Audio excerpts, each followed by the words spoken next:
Halo, assalamualaikum warahmatullahi wabarakatuh.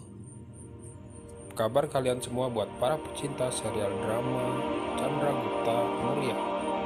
Semoga kalian semua dalam keadaan sehat. Oke, kita lanjut ya.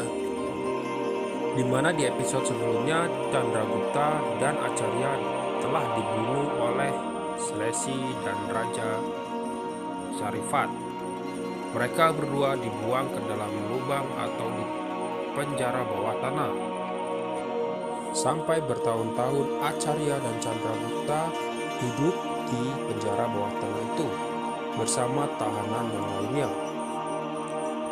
Hingga sampai akhirnya Chandragupta tumbuh dewasa, di mana guru Acarya yang selalu menyemangati dan mensupport Chandragupta.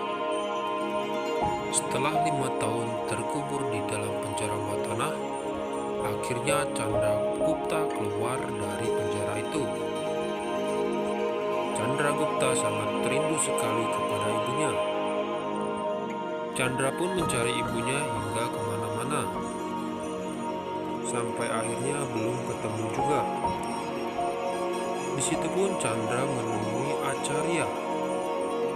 Dia berkata bahwa dia ingin membalas dendam karena temannya sudah dibunuh dengan Raja Danananda. Begitu juga dengan Raja Ambirat, yang mana ia telah menjual tanah Kefrifan kepada Raja Selesi.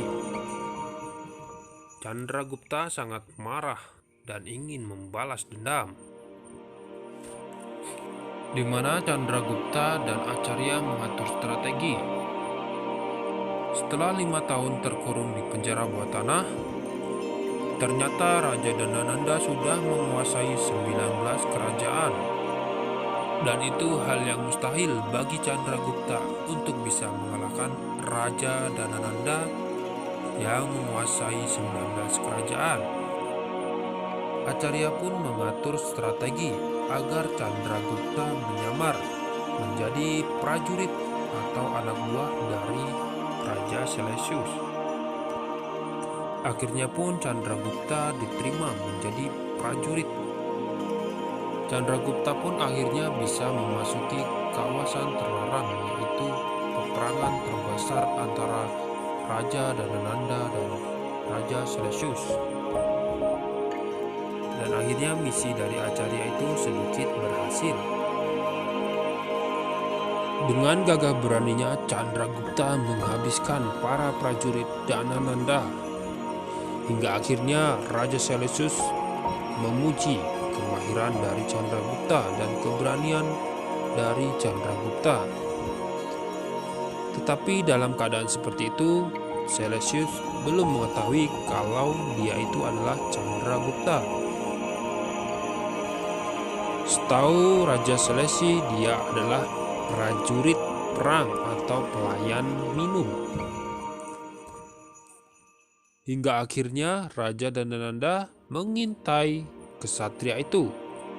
Raja Danananda pun mencurigai Chandragupta kalau dia bukanlah prajurit biasa, melainkan kesatria tangguh,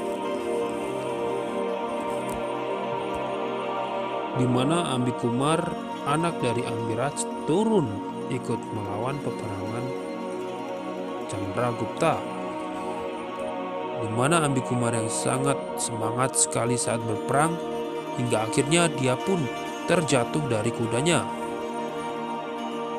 Saat itulah nyawa Ambikumar sangat terancam. Dia hampir saja terbunuh oleh Jenderal Danananda.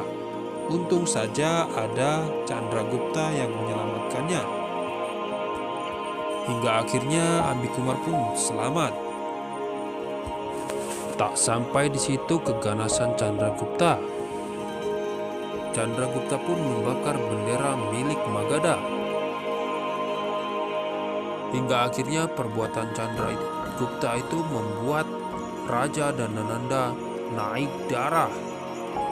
Raja Danananda sangat emosional sekali seketika melihat benderanya dibakar oleh Chandragupta. Sampai akhirnya pertempuran antara Raja Danananda dan Raja Seleucus itu pun terjadi. Raja Seleucus pun terkena tembasan pedang oleh Danananda. Kakinya terkena pedang dan tangannya pun terkena sabetan pedang. Lagi-lagi Chandragupta menyelamatkan satu nyawa. Saat Danananda ingin membunuh Seleucus, Chandragupta pun berteriak, "Hentikan!" Raja Danananda pun spontan menghentikan pedangnya. Lanjut, pertempuran pun terjadi antara Danananda dan Chandragupta. Saat pertempuran antara Danananda dan Chandragupta begitu sengit, trompet pun berbunyi. Trompet itu akhir dari pertempuran atau berhentinya suatu pertempuran.